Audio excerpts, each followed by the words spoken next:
c'est la première fois que je fédère autant de personnes autour de la question des punks à chiens.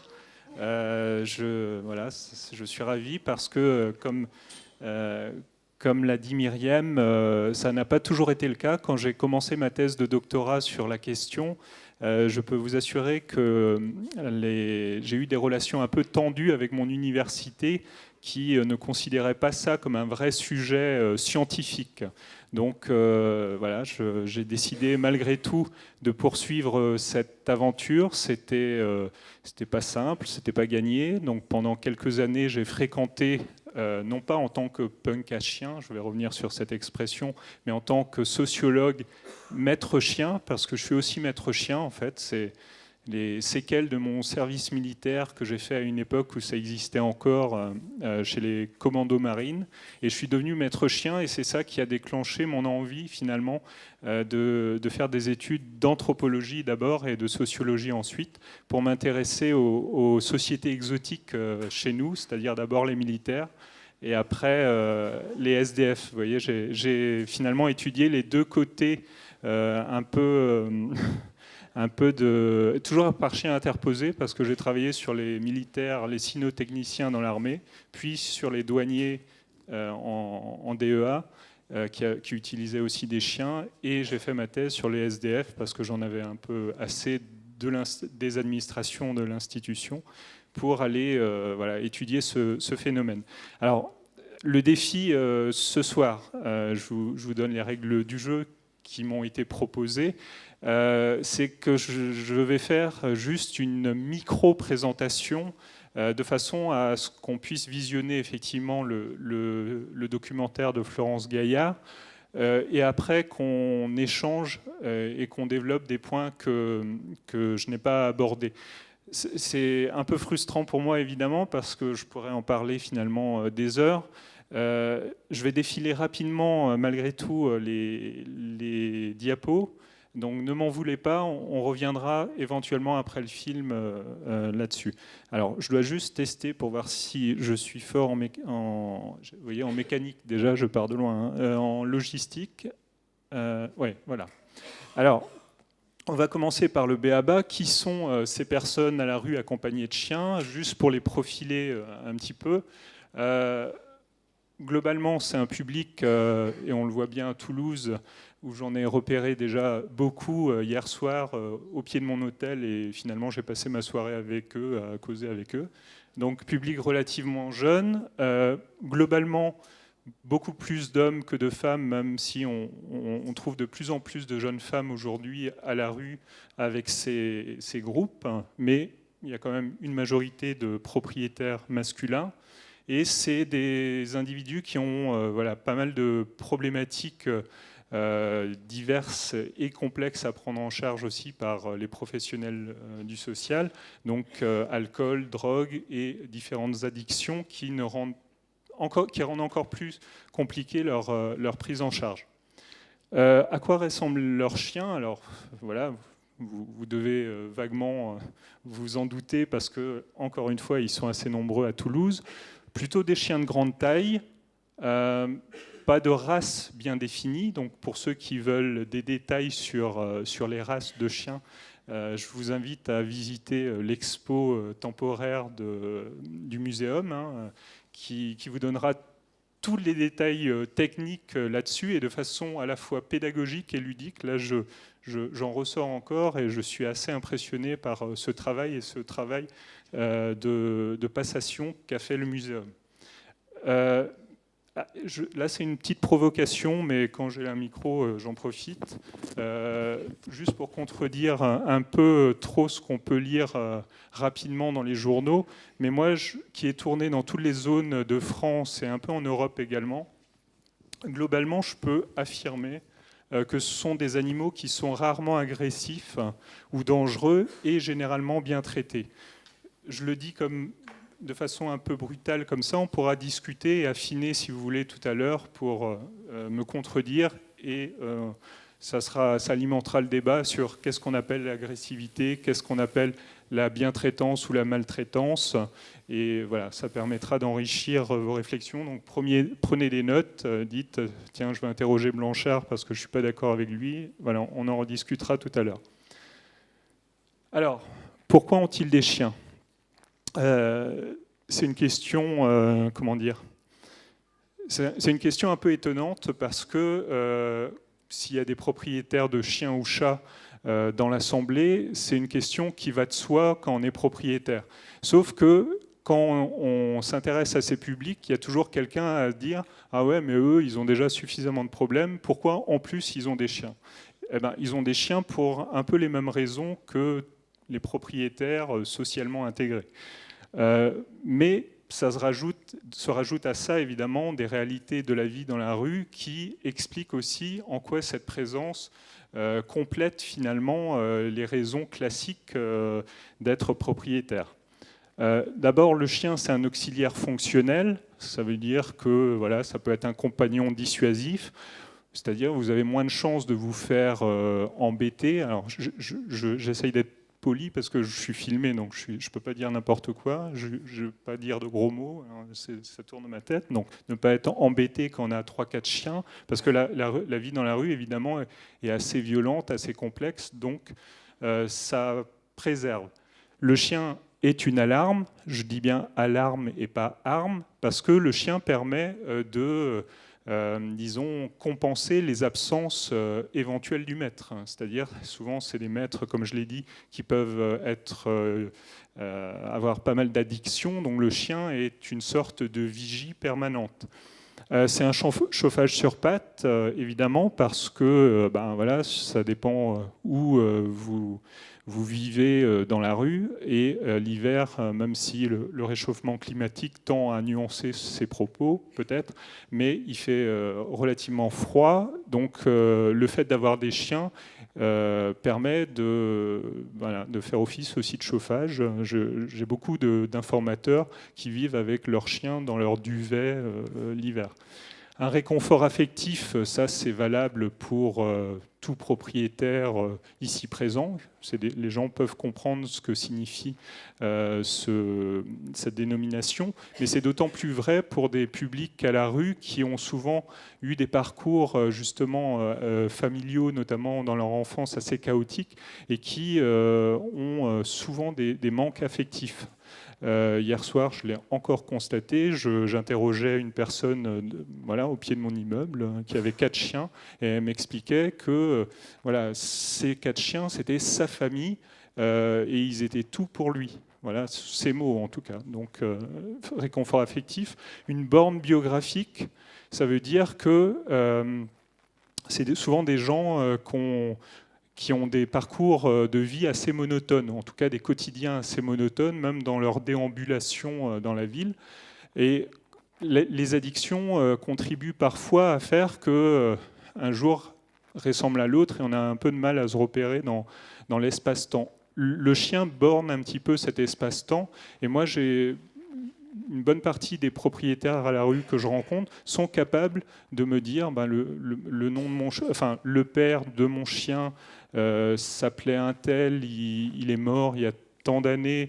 Demain, avec mon chien ou dans une semaine, je dois aller chez le vétérinaire. Donc il y a un bornage par chien interposé qui permet de restructurer un peu les temporalités de ces publics.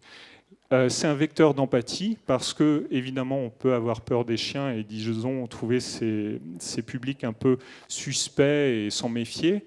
Dans le même temps, j'assiste régulièrement à des scènes incroyables où, au pied de supermarchés, enfin à l'entrée de supermarchés, pardon, des petites grand-mères viennent causer avec des groupes de punk à chiens, des rencontres improbables autour du chien, où on parle du chien et il permet de faire du lien, de la médiation avec ces publics. Le chien, pour ces personnes à la rue, c'est aussi un support identitaire fort. C'est un symbole d'appartenance et de distinction. Posséder un ou des chiens permet à ces groupes souvent de se dire, par exemple, Nous, on a des chiens, donc nous ne sommes pas des clochards, parce que les clochards n'ont pas de chiens. Nous, on a des chiens, donc on n'est pas des... On dit de nous qu'on est des punks à chiens, mais au moins on n'est pas des punks au chocolat.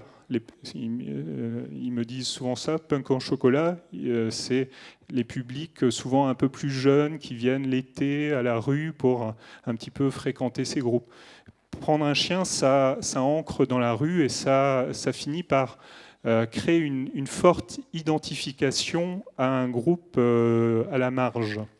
C'est un élément régulateur du groupe également, parce que posséder un chien, quand on est à la rue, vous rend visible.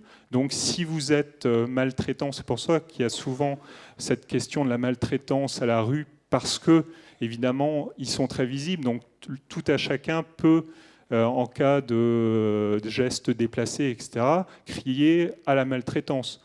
Donc les groupes régulent la maltraitance. Moi, j'ai assisté à des scènes où des types bastonnaient leurs chiens et le groupe réagissait, expulsant même l'individu du groupe en question et récupérant le chien maltraité pour le confier à une autre personne du groupe. Donc ça, c'est des choses que j'ai observées. Et le chien, c'est un élément également structurant pour la communauté de SDF avec chien. Comment ça se structure. Ça, je l'ai découvert en m'intéressant notamment aux noms que ces individus donnaient à leurs chiens. Il se trouve que souvent, quand on est sociologue ou psychologue, quand on va à la rencontre de ces individus, on est tenté d'aller les voir en leur disant « Salut, je suis Blanchard, je suis sociologue, tu vas me raconter ta pauvre vie ». Finalement, alors, ils sont habitués à rencontrer des gens comme moi, et souvent, ils ont des discours un petit peu stéréotypés pour raconter ce qu'on entend, on veut raconter, enfin, ce que le chercheur souhaite entendre. Finalement, par le biais du chien, moi, j'ai découvert plus sur eux qu'en les interrogeant directement. Parce que le chien est aussi un capteur biographique de leur existence. Alors je me suis amusé à faire des petites analyses lexicales, sociolinguistiques du nom qu'ils donnaient à leur chien. Alors je vous fais juste un rapide condensé.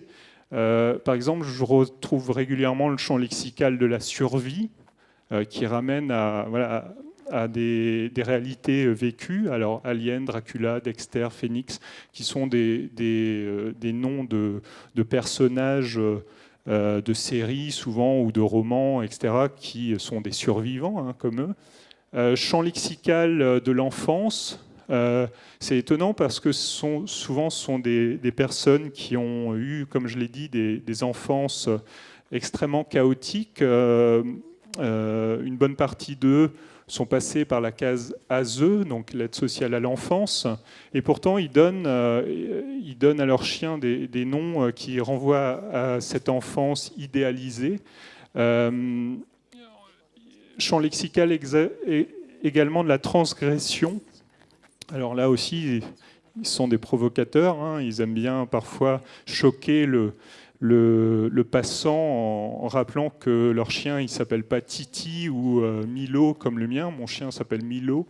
Il y a Opium, Subutex, Canaille, Croc. Enfin voilà, vous avez un peu toute la gamme que vous voulez, qui renvoie aussi à des réalités de vie dans la rue. Et du coup, je finirai là-dessus avant le documentaire. Vous voyez, c'est très frustrant parce que en fait, je vais devoir couper avant d'arriver à la fin. Mais après, je vais revenir éventuellement sur certaines diapos. Mais la seule découverte réellement anthropologique que j'ai faite durant mes études sur ce sujet, c'est probablement celle-là, et je tiens à la montrer parce qu'elle est quand même éclairante pour comprendre certaines réalités aussi de leur quotidien. Ça permet de réinventer le lien social entre ces individus parce que l'animal devient un vecteur d'alliance quasi familiale entre eux. Donc je me suis intéressé notamment au parcours d'un jeune homme, en fait, d'un propriétaire que j'avais rencontré à Brest il y a quelques années, j'ai changé son nom, mais j'ai gardé, pour que vous ayez une idée, là encore, du nom on peut donner aux chiens à la rue, j'ai gardé le nom de ces chiens. Donc Aurel avait 2 chiens, nommés Trifouille et Soularde. Donc en bleu, ce sont les femelles, en jaune, les mâles. Et il se trouve qu'à la rue, les chiens se reproduisent à une vitesse assez incroyable, ce qui explique le nombre impressionnant, évidemment, de chiens qu'on retrouve après dans les rues de nos villes. Alors, après, voilà, dans la deuxième partie peut-être de la soirée, on reviendra sur pourquoi ils ne stérilisent pas leurs chiens, pourquoi ceci, cela, mais disons qu'eux, ils sont vraiment dans l'optique que, je réemploie leurs mots, il faut laisser faire la nature.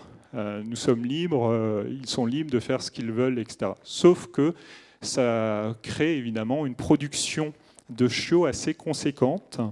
Donc je me suis amusé pendant quelques mois à repérer, voilà, à partir d'un seul couple, un chien et une chienne, de voir comment ça se passait. Donc première portée de la chienne a 4 chiots, et chaque chiot va être confié à un nouveau propriétaire de la rue.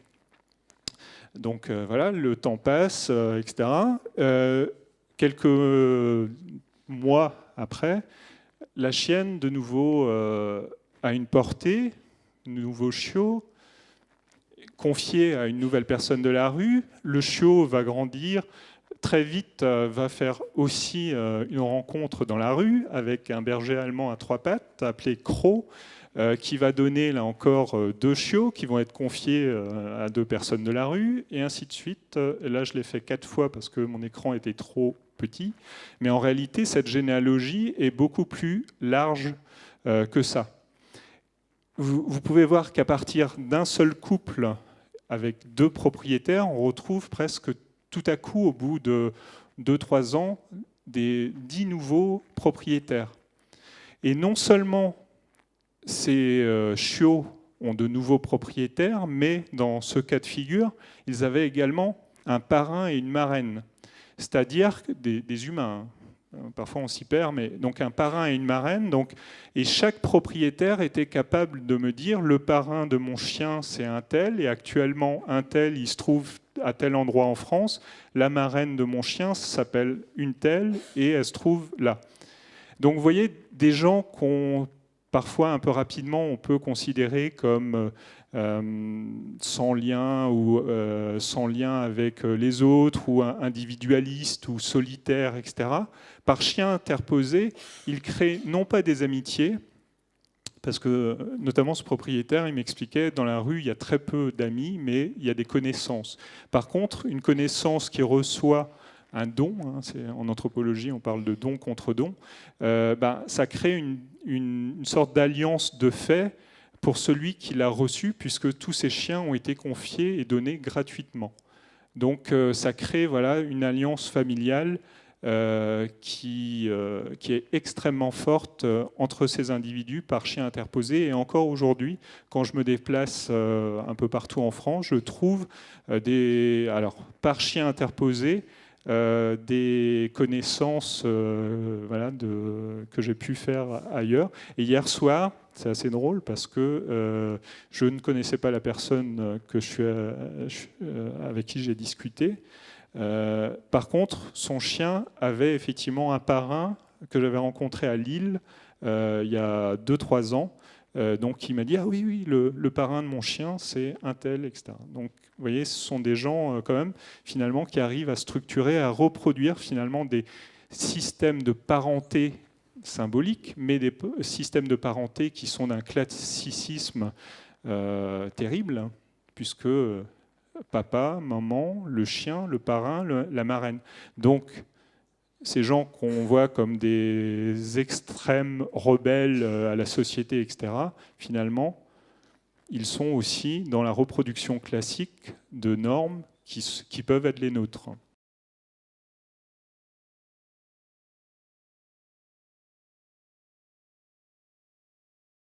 Par rapport au film, en fait, juste quelques éléments peut-être. Donc c'est Florence Gaillard, effectivement, qui est documentariste et journaliste à France 3, qui qui est passionné en fait d'animaux et de médiation animale, qui avait souhaité tenter cette aventure aussi, ce documentaire. Alors je ne me rappelle plus quand il date. 2012, voilà. À l'époque, finalement, elle m'avait contacté pour que je la mette en relation avec des structures sociales qui acceptaient les animaux. Et à l'époque, c'est vrai qu'il y en avait relativement peu en France. Celle que j'avais dans mon réseau, parce que j'étais en pleine thèse de doctorat, c'était une structure à Nantes. J'étais aussi en lien avec les Enfants du Canal à Paris.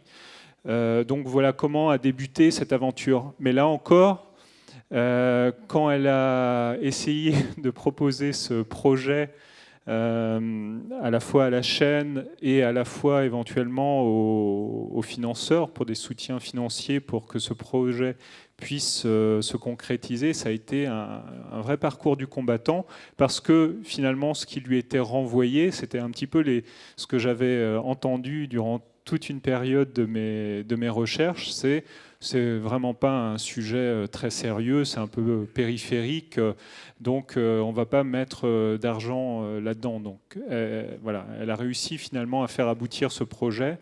Et je trouve que c'est une cinquantaine de minutes assez représentatives, disons, de certaines réalités de ces parcours de vie, à la fois des maîtres, de leurs chiens. Voilà, donc c'est un petit peu le commentaire que je ferai, mais je pense que si vous avez des questions plus précises, ça sera plus interactif et n'hésitez pas. Je me demandais juste financièrement comment ça a fonctionné pour les gens pour nourrir leurs chiens, les amener chez le véto. Alors, comment ça fonctionne Comme c'est précisé effectivement dans le reportage, souvent sont des publics relativement jeunes, donc qui ne rentrent pas toujours dans comment dire, les aides sociales classiques, RSA, etc. Donc finalement, ils n'ont pas des revenus, énormément de revenus. La plupart du temps, ils font la manche, effectivement. Il y a une partie de cette manche qui sert à gérer, disons, le quotidien et du maître, mais aussi du chien. C'est-à-dire que il consacre une partie du budget manche à l'achat de nourriture, etc., même si il y a énormément de dons aussi en nature de gens qui, à la fois, leur donnent de l'argent, mais aussi leur donnent de la nourriture. Hier soir, encore une fois, je suis resté avec un des propriétaires pendant un quart d'heure. Il y a 2 personnes qui sont sorties d'un supermarché qui veille assez tard et qui sont sorties avec de la nourriture pour le chien. Donc finalement, il y a quand même une solidarité, ou en tout cas des dons aussi des personnes. Voilà comment ils gèrent au quotidien. Au niveau des structures, c'est très compliqué parce que vous imaginez bien qu'il n'y a pas de ligne budgétaire consacrée et dédiée aux chiens. Donc il y a quelques structures qui essayent quand même de prendre un peu sur quelques petits budgets parfois pour acheter soit du matériel canin, soit un peu de croquettes, etc. Mais en règle générale, ils se débrouillent tout seuls, quoi. Et faire la manche avec un chien, évidemment, ça rapporte beaucoup plus que sans. Ça, je l'ai constaté. C'est-à-dire, les gens, justement, parce qu'il y a une empathie, parce qu'il y a une sensibilité aussi, peut-être qui est propre à notre pays. Hein. Il y a plus de 7 millions de chiens dans les foyers français. Donc les gens, ils ont une sorte aussi de sensibilité. Donc ils donnent assez facilement. Pas tout le monde, il y a des gens aussi qui ont peur, ce qui est compréhensible, mais voilà, faire la manche avec un chien rapporte plus que sans. J'aimerais savoir comment ils font en fait pour s'en sortir, parce que là on a vu l'exemple d'un jeune homme qui voulait vraiment se sortir de là et qui en fait a été remis à la rue. Donc est-ce qu'ils sont obligés de repasser ensuite tout un circuit, ou comment ils peuvent gérer ça et pas replonger plus bas que ce qu'ils étaient en fait? Alors, je pense qu'il y a peut-être des travailleurs sociaux dans la salle qui pourront être plus précis que moi. C'est vrai que c'est compliqué en fait parce que c'est compliqué à la fois pour les professionnels du social et c'est compliqué pour ces publics. On voit bien que ce sont généralement des publics à fleur de peau aussi, et le moindre souci, le moindre problème par rapport à ce qu'ils ont imaginé aussi peut arriver au clash, et tout peut être prétexte aussi à sortir parfois de structures qui, malgré tout, tentent de proposer des accompagnements adaptés, avec toute la difficulté aussi pour ces structures de contraintes administratives, de contraintes de cohabitation aussi des personnes. C'est pas toujours simple. Donc, qu'est-ce qui deviennent ces gens qui ont une énième rupture, un énième échec? La plupart du temps, ils se retrouvent dans la rue à squatter, etc. Donc il y a des allers-retours comme ça assez réguliers qui peuvent durer longtemps. Moi, j'ai malheureusement pas mal de mes informateurs assez jeunes qui sont aujourd'hui plus de ce monde, qui sont morts. La personne là dont j'ai montré le schéma, la généalogie, etc., mort d'overdose à 150 mètres d'un CCAS où il passait tous les jours. Donc c'est aussi la réalité aujourd'hui de cette vie d'errance à la rue. Moi, j'ai trouvé que le documentaire qu'on vient de voir était pas très porté sur l'aspect communautaire et qu'on voyait des parcours individuels, très précis quand même. Est-ce que vous ne trouvez pas que c'est plus de l'ordre là du psychologique et du pathos un peu, plutôt que de l'anthropologie et plutôt qu'une réelle étude? Je voulais savoir ce que vous en pensiez. Alors, de toute façon, là, c'est un documentaire d'une journaliste qui a une approche journalistique forcément, donc elle joue aussi sur des gammes d'émotions peut-être qui peuvent aussi parler à un public plus large, et elle est partie effectivement de structures où il y a déjà une individualisation des prises en charge qui fait qu'elle a été orientée vers certains propriétaires qui ont aussi accepté le deal. Il est évidemment difficile quand on n'est pas professionnel du social, ce qui est le cas de Florence Gaillard, de débarquer dans la zone comme ça en disant, là aussi, je viens vous... c'est pas son métier en fait, et c'est pas si simple que ça. Moi-même, au début de mes recherches,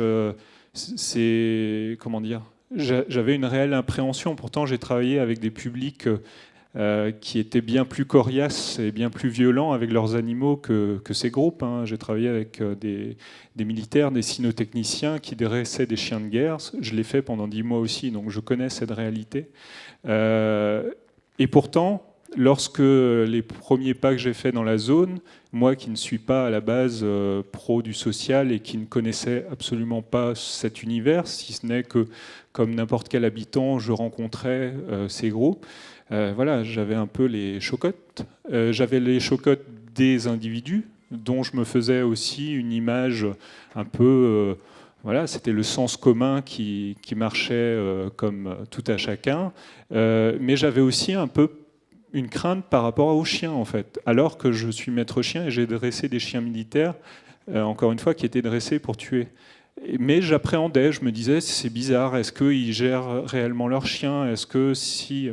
Bon, très vite, évidemment, j'ai été rassuré, en fait. Mais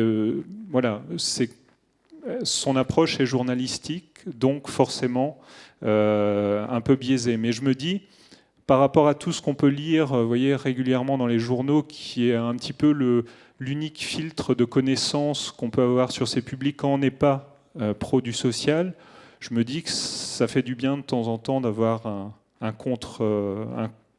même si c'est un petit peu idéalisé, mais au moins ça permet d'avoir un autre regard sur ces publics. Oui, et je précise que le film qu'on projette, effectivement, le choix a été de projeter un film de télévision. Effectivement, ce film a été produit, projeté sur France 5, donc sur la télévision. C'est des films que vous voyez de chez vous dans votre télé. Ce n'est pas des films de recherche à proprement parler. Ce n'est pas des films d'anthropologie visuelle. Voilà, c'est la petite nuance. L'idée est aussi de vous montrer ici des films que vous pouvez voir à la télévision en étant tout seul chez vous devant votre écran. Et là, on apporte un complément avec une personne, justement, de regard. Combien il y a de centres d'hébergement? Vous avez dit en France 800 dans le reportage? Je ne sais plus les chiffres qu'elle indique. Moi, je pourrais pas les. Alors, combien Voilà, de centres d'hébergement en tout ou acceptant les animaux? Ils disent qu'il y a 8000 places et il n'y a que 2 centres qui acceptent les chiens. Donc vous, si vous deviez donner un pourcentage de punk à chien par rapport au SDF, vous représenteriez... Alors, si je devais donner un pourcentage, ça serait me demander beaucoup parce que justement, c'est très complexe en fait. Moi, mon approche, elle était très anthropologique, ethnographique, c'est-à-dire que j'étais pas sur du quantitatif, mais sur du qualitatif. Quand j'ai demandé justement à pouvoir étendre et avoir les moyens d'étendre mon étude, donc ce qui nécessitait des financements, pour justement pouvoir chiffrer correctement ça, on m'a renvoyé dans les dents que c'était pas un sujet prioritaire, etc. Donc finalement, j'ai jamais pu faire un chiffrage global du nombre d'établissements acceptant réellement les animaux et le nombre de places. Ce qui est assez surprenant, c'est que au cours de ma recherche, plus j'avançais, plus les choses se précisaient et plus je communiquais à droite à gauche, plus j'étais sollicité et par des associations et par des collectivités territoriales et par les ministères pour me demander justement mais combien ils sont. Mais moi, je faisais ça en marge, j'étais dans l'autofinancement, donc c'était extrêmement compliqué pour moi d'être dans ce détail précis qui devrait émaner justement des structures de l'État qui devraient avoir une visibilité globale sur la question. Mais on en est toujours là, en fait, et aux dernières nouvelles, vous voyez, je suis toujours incapable de vous donner précisément le nombre de lieux acceptant réellement les publics avec animaux. Oui, ou pas forcément les lieux, je vous demandais vraiment le nombre de chiffre. SDF. Ouais, déjà, il est Avec le des nombre chiens. de personnes à la rue. Voilà, on n'en sait pas grand-chose. Il y a des chiffres qui circulent, évidemment, mais le nombre de personnes en plus avec chiens, voilà. Moi, je peux pas, en tout cas, y répondre. Est-ce que la question, est-ce que c'est une minorité? J'imagine que par rapport à la population marginale, c'est ça? La majorité possède-t-elle plutôt des chiens ou peut-être plutôt c'est sans probablement une minorité, mais c'est... En fait, ça, vous voyez, c'est pour ça que je ne veux même pas le dire, parce que c'est un argument qui, pour moi, n'a pas de sens dans une prise en charge nécessaire, parce que le fait que ça soit une minorité ne justifie pas des défaillances dans la prise en charge, en fait. C'est peut-être minoritaire le fait qu'il y ait des gens atteints du sida, et c'est pas pour ça que la prise en charge ou l'accompagnement ne doit pas se faire. Je voulais juste savoir, ils sont devenus quoi les 3 jeunes du reportage là, à l'heure d'aujourd'hui? Alors, Florence Gaillard sort de mon corps. N'étant pas Florence Gaillard, moi je ne connaissais pas ces personnes. Alors, et je suis en contact avec elle de temps en temps, mais c'est vrai qu'elle est passée à autre chose aussi, elle a d'autres projets. Je sais juste que, alors j'oublie les prénoms, mais le jeune homme qui s'est fait virer de la structure, finalement, je crois, est sur la ZAD nantaise. Voilà, il milite contre l'aéroport Notre-Dame-des-Landes. Voilà, il est pour le moment dans un lieu où le collectif joue à plein. Reste à savoir jusqu'à quand. Et le jeune homme tailleur de pierre, finalement, a trouvé aussi une stabilisation, lui, professionnelle. Alors, je crois que c'était lié toujours à la pierre. Mais je n'en sais pas beaucoup plus. Là, les 3 personnes qu'on a vues dans le documentaire, du coup, sont des personnes qui sont plutôt seules et pas dans une dynamique de groupe. On ressent beaucoup une volonté de vouloir se sortir, de vouloir s'en sortir, de retrouver une stabilité, de rentrer un peu dans un schéma social, de sortir de la rue, de sortir de ses addictions pour le jeune homme, justement pour Jérôme.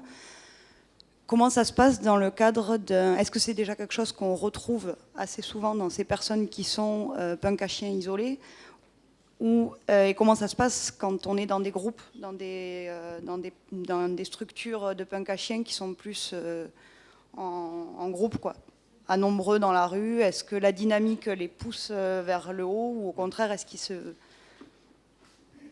J'imagine qu'il n'y a pas de généralité, mais... Alors c'est pareil, hein. Je pense que s'il y a des pros dans la salle, ils vous auront repéré et pourront venir vous préciser les choses. Toutefois, je dirais que, comment dire, c'est vrai que l'effet groupe complexifie les choses parce que il est moins facile de se projeter vers ce qui est la norme sociale si on est pris dans une dynamique de groupe particulière, mais c'est vrai de tous les groupes finalement. Donc là, si on considère que ce sont des groupes, disons, marginalisés, ils ont des principes collectifs atypiques. Toutefois, ce passage à la rue, il peut être aussi structurant pour certains. Bon, il y a quelques auteurs qui ont travaillé beaucoup sur les...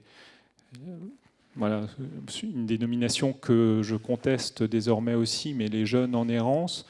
François Chaubeau, par exemple, qui est un des spécialistes de la question, et il dit que finalement, passer à la rue, pour certains, c'est un rite de passage aussi. C'est-à-dire que beaucoup de ces individus ont été placés en famille d'accueil, à l'ASE, etc., donc ils n'ont connu bizarrement parfois dans leur jeunesse que des murs.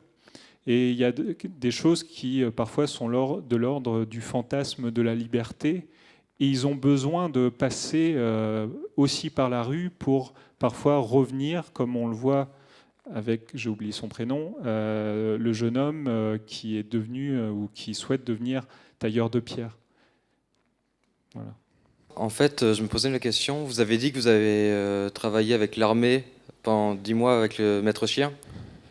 Oui, j'ai fait mon service militaire. D'accord. J'ai subi l'armée. Et en fait, je me demandais, on voit que là, le cliché, c'est que les SDF maltraitent leurs chiens. En réalité, est-ce qu'il y a une réelle différence entre le milieu militaire dans l'éducation du chien, de ces personnes-là, qui apprennent un peu sur le tas, justement? Alors, il y a plein de différences. Alors, parfois, ils ont des treillis les uns et les autres, vous avez vu. Mais je pense que ça doit être à peu près une des seules similitudes, disons. Par contre, c'est vrai que, alors, souvent, on considère que, c'est pour ça que je reviens à la question de la maltraitance, ces publics ont tendance à avoir des approches éducatives qui peuvent sembler un petit peu brutales, puisqu'ils sont un petit peu dans des conditionnements où le chien doit parfois obéir au doigt et à l'œil. Et ça, c'est parfois mal perçu parce qu'il faut savoir qu'aujourd'hui, dans le monde de l'éducation canine, on est plutôt, c'est pas moi, je me mets pas dans ce on, mais disons l'approche, consensuelle est de valoriser l'éducation dite positive. C'est le cas, par exemple, de Nathalie Simon, qui est dans une approche non directive, trop directive concernant l'animal.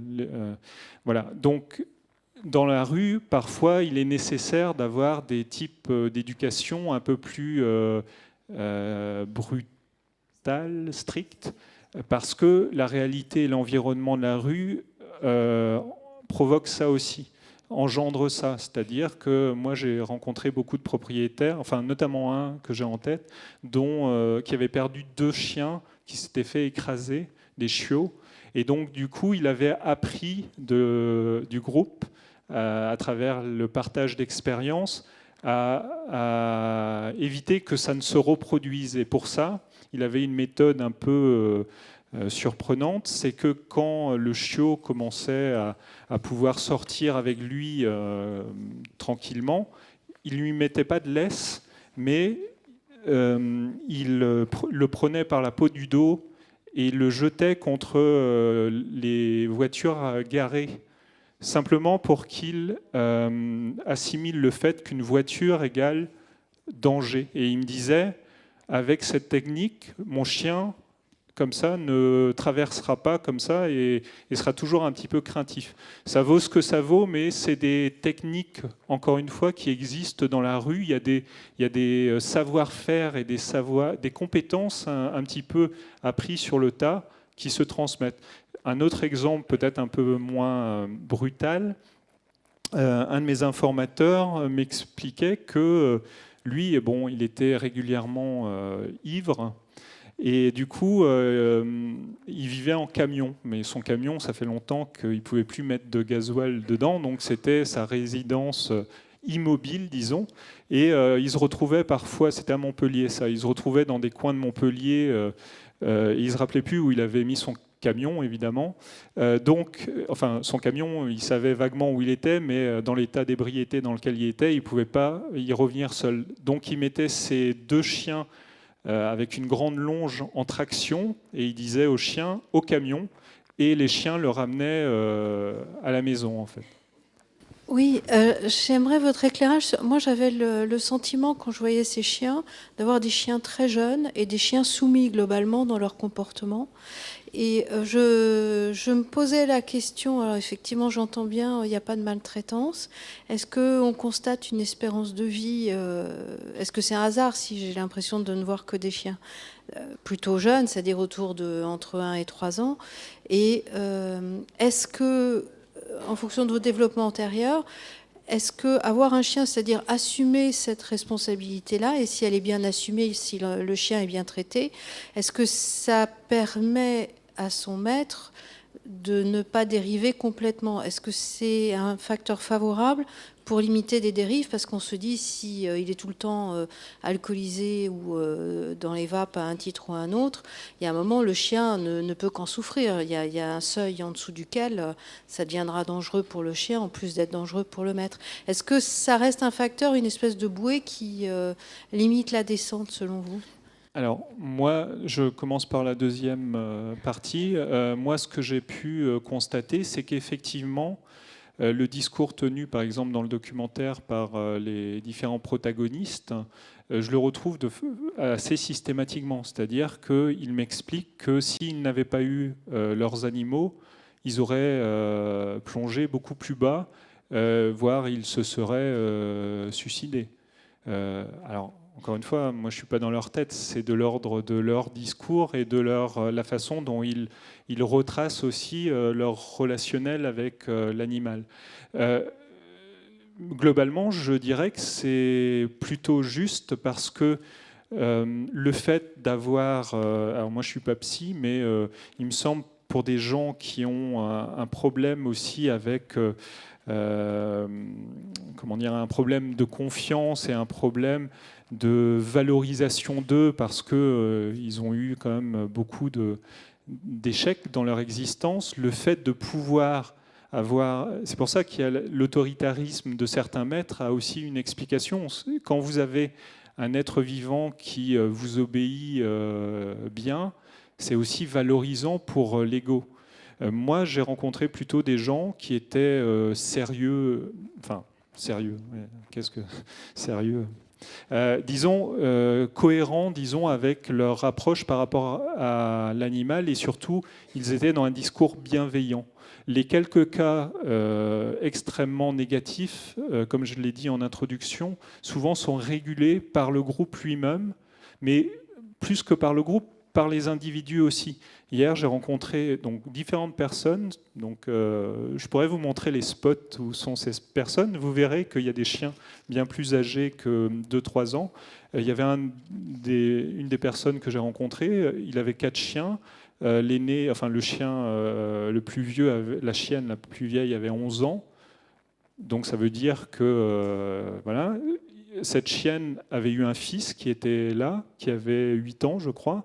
et il avait le chien le plus jeune qui avait 1 an et l'autre 3 ans. Donc je dirais, on trouve un petit peu quand même toutes les gammes d'âge. Après, c'est vrai que la vie dans la rue, tout comme pour les maîtres, elle est plus dure que dans un appart.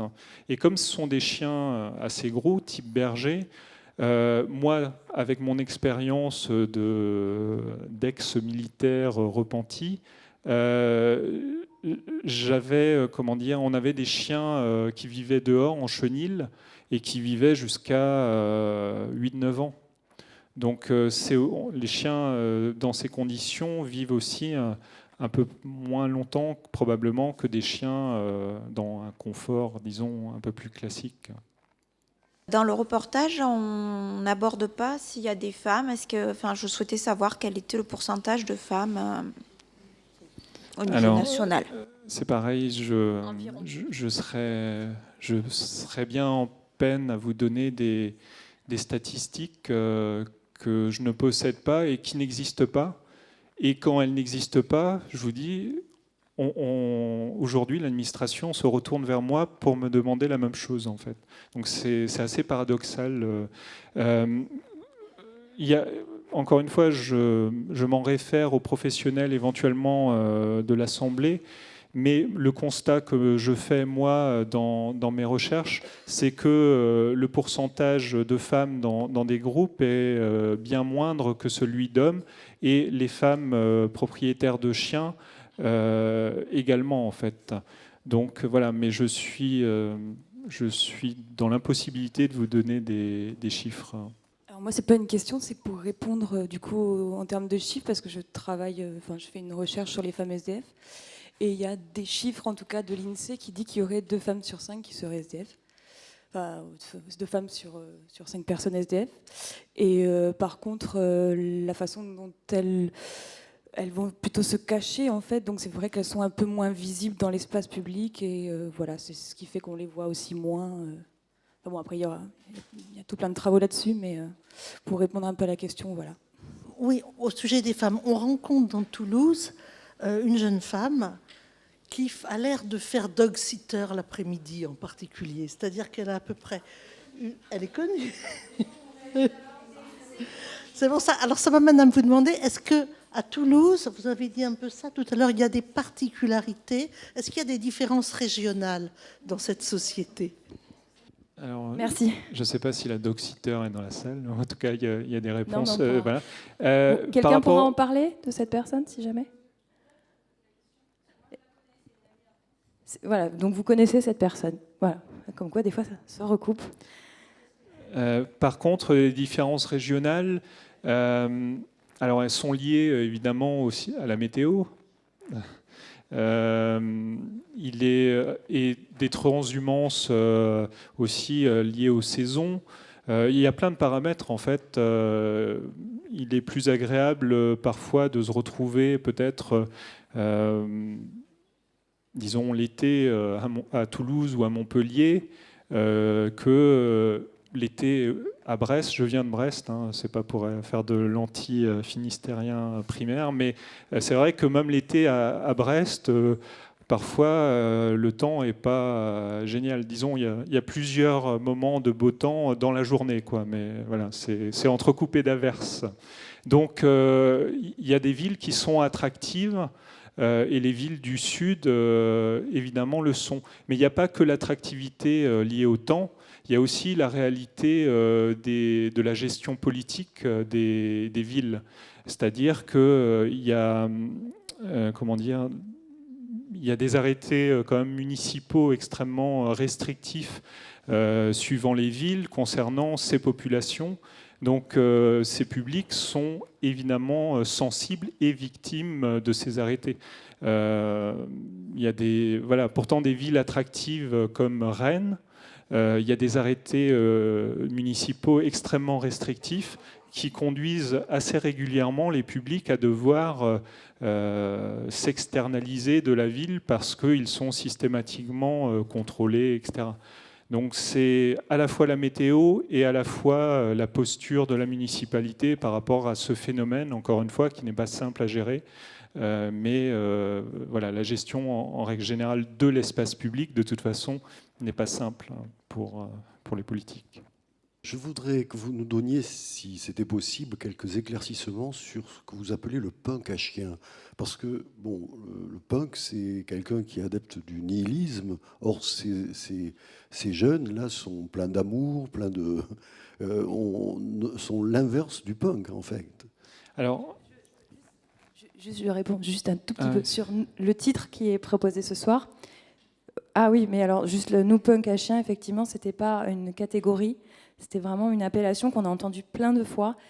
Et on a choisi d'utiliser ce terme-là comme accroche pour commencer à réfléchir, parce qu'on a tous plus ou moins une idée sur ce concept qu'on ne sait pas définir et qu'on appelle de punk à chien, ce qui n'est pas forcément lié à un mouvement politique ou quoi ou qu'est-ce, ou l'existence réelle d'un groupement politique. Vous répondez à la question.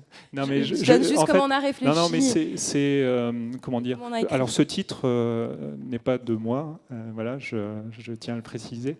Mais je comprends cette difficulté à catégoriser en fait ces publics. Moi-même, au début de mes travaux, j'étais justement dans cette difficulté. Les premières interventions que j'ai pu faire au début de thèse, j'avais tendance à dire les jeunes en errance accompagnés de chiens, jusqu'à déconstruire la catégorie aussi de qu'est-ce que l'errance, etc. Finalement, ça m'a pris pas mal de temps en fait et d'énergie de réussir à trouver la bonne formulation. J'ai effectivement très souvent entendu cette catégorie de punk à chien qui est reprise souvent dans les médias ou dans les films. Il y a un tube des Fatal Picard qui s'appelle Punk à chien. Il y a eu un film avec Poulvord, voilà, où les punk à chiens, c'est devenu une imagerie populaire, disons, qui renvoie vers ces publics. Mais en fait, le punk à chien, le terme même punk à chien vient de l'italien punka bestia. Donc punk avec une bête, qui a été une utilisation qui a été faite de ce terme dans les années 70-80, dans des villes assez militantes comme Bologne, par exemple, où il y avait des vraies postures idéologiques, même pas punk, mais c'est resté, où des gens se revendiquaient justement d'une vie sociale à la marge, dans des communautés autogérées, etc. Et après, il y a eu des transferts transalpins de cette expression qui a été réutilisée en France et traduite par punk à chien pour caractériser ces publics. Mais moi, quand je les interroge, eux, ils ne se définissent pas comme punk à chien. Au contraire, ils détournent, comme je l'ai dit tout à l'heure, parfois l'expression pour se moquer d'autres publics qu'ils disent être des punks en chocolat, par exemple. Et donc, moi, comment je les appelle aujourd'hui ? Je les appelle tout simplement, mais derrière ce simplement, il y a finalement tout un travail d'élaboration et qui n'a pas été si simple à faire. Je les appelle les propriétaires de chiens à la rue.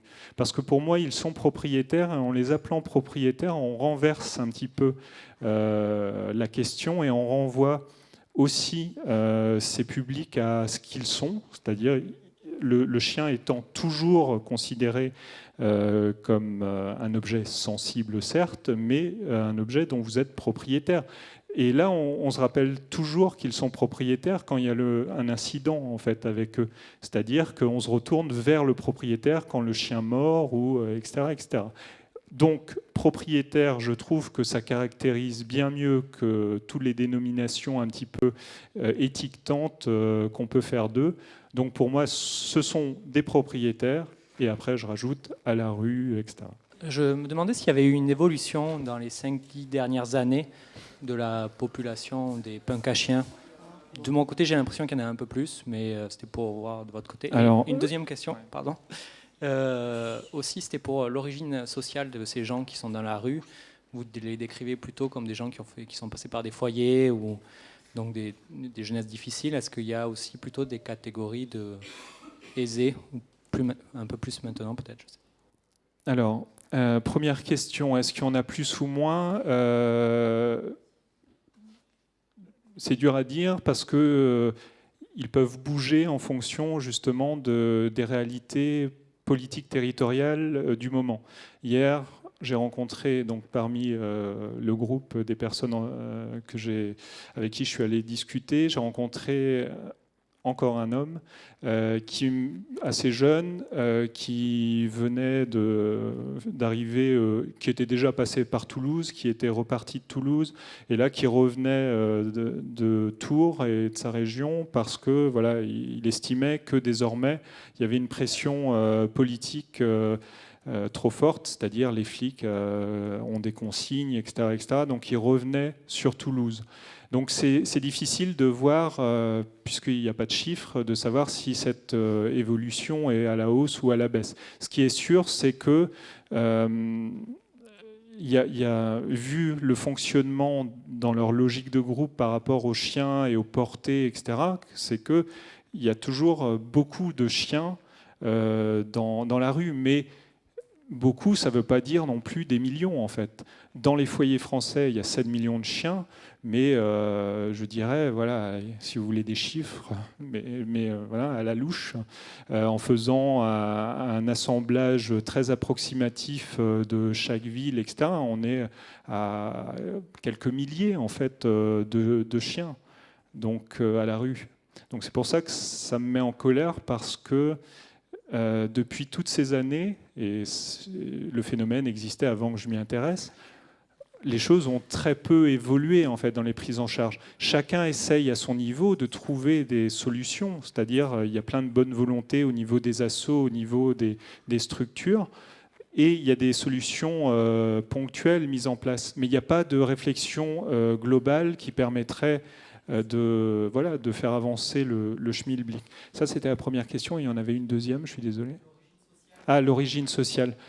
Moi, les gens que je rencontre sont quand même, pour reprendre une formule d'un sociologue comme Patrick Brunto, spécialiste des questions aussi de sans-abrisme, on est plutôt sur le sous-prolétariat, c'est-à-dire des gens qui viennent de milieux relativement populaires, etc., en difficulté. Après, il peut avoir des mélanges aussi dans ces marges, etc. Les squats d'artistes, ça existe également, et voilà, et ce sont des groupes qui parfois se fréquentent. Mais ce qui caractérise en partie une partie des publics que j'ai rencontrés, c'est ce manque justement de